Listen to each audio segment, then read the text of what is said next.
Merhaba arkadaşlar, Teşkilat dizisinin yeni bölüm analizine hoş geldiniz. Analize başlamadan önce Teşkilat dizisini sevenler aşağıdan videoyu beğenmeyi unutmasın. Şimdi hazırsanız yeni bölüm detaylı analizimize başlayalım.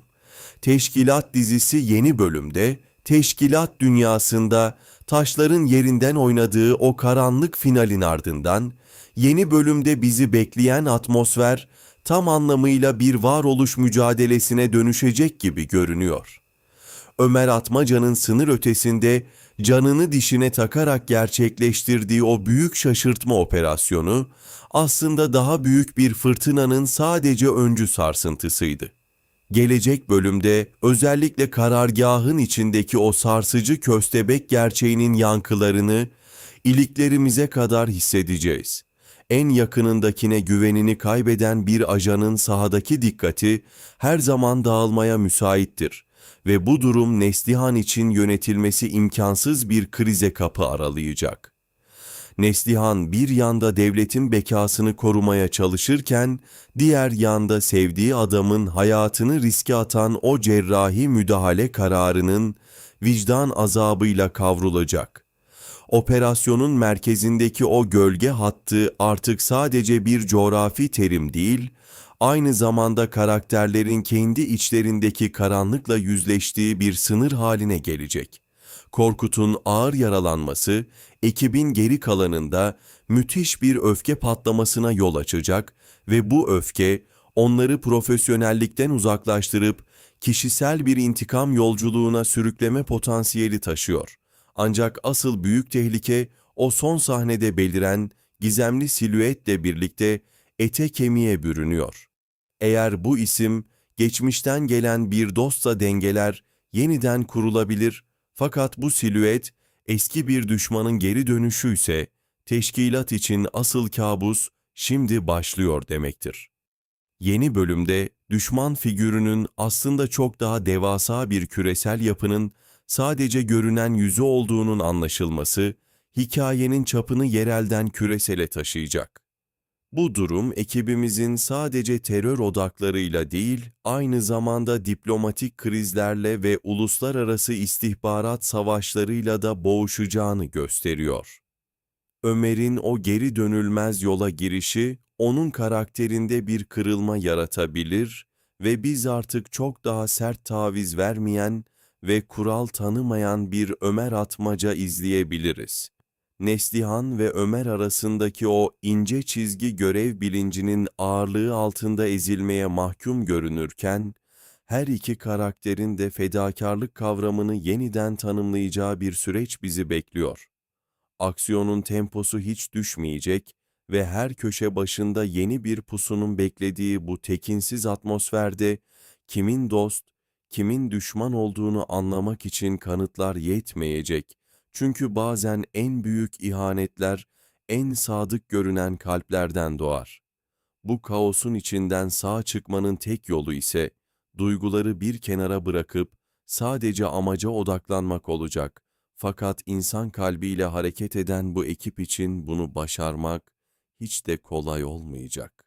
Teşkilatın o puslu atmosferinde taşlar yerinden oynarken, gelecek bölümde bizi çok daha karanlık bir satranç oyununun beklediğini söylemek yanlış olmaz. Ömer Atmaca'nın sahada sergilediği o amansız direniş, aslında karşı tarafa verilmiş bir gözdağı olmaktan ziyade, çok daha büyük bir tuzağın içine çekilme riskini de beraberinde getiriyor. Operasyonun merkezinde yer alan o görünmez güçlerin, bu defa sadece silahlarla değil, çok daha sinsi bir psikolojik savaş yöntemiyle ekibin üzerine geleceğini öngörebiliriz. Neslihan'ın karargahta verdiği kararların her biri artık sadece birer emir değil, aynı zamanda sahada can veren ya da can kurtaran birer kadere dönüşüyor. Bu ağır yükün altında ezilmek yerine daha da sertleşen bir Neslihan portresi izlememiz kuvvetle muhtemel görünüyor. Özellikle teşkilatın kalbine kadar sızmış olan o köstebek gerçeği, ekibin arasındaki sarsılmaz görünen güven bağlarını birer birer koparmaya başlayacaktır.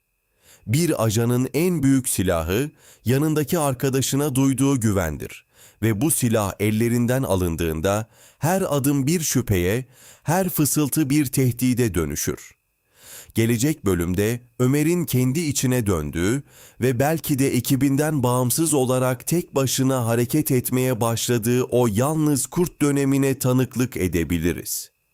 Korkut'un yaralanmasıyla sarsılan ekipte intikam arzusu mantığın önüne geçtiğinde yapılan en küçük bir stratejik hata, tüm Türkiye'yi uluslararası arenada zor durumda bırakacak bir krize sebebiyet verebilir. O gizemli silüetin geri dönüşü ise hikayenin tüm dengelerini altüst edecek bir potansiyele sahip. Eğer bu kişi geçmişin tozlu sayfalarından çıkıp gelen ve herkesin öldü bildiği bir isimse, teşkilatın sadece geleceği değil, geçmişi de sorgulanmaya başlanacaktır. Düşman tarafındaki o devasa küresel yapının nihai hedefinin sadece bir bölgeyi kontrol etmek değil, doğrudan teşkilatın varlığını ortadan kaldırmak olduğu anlaşıldığında savaşın rengi tamamen değişecektir. Bu yeni dönemde kurallar artık kitapta yazanlar değil, sahanın acımasız gerçekleri tarafından belirlenecek. Her nefesin bir bedelinin olduğu bu yolda, Ömer ve Neslihan arasındaki o sessiz ama derin bağın ya tamamen kopacağını ya da bu ateş çemberinden daha da güçlenerek çıkacağını göreceğiz. Karşılaşacağımız sahneler sadece fiziksel bir çatışmayı değil, aynı zamanda zihinlerin ve iradelerin çarpıştığı büyük bir irade savaşını ekranlara taşıyacaktır. Sonuçta bu yolun dönüşü yoktur ve bu yola girenler ya tarih yazacak ya da tarihin karanlık sayfalarında birer isimsiz kahraman olarak yerlerini alacaklardır.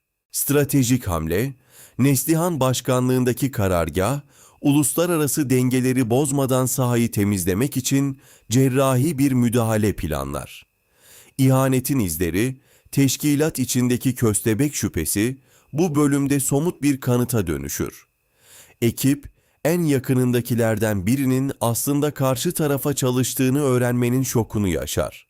Ömer ve Neslihan, ikili arasındaki gerilim hem görev bilinci hem de bastırılmış duygular arasında gidip gelir.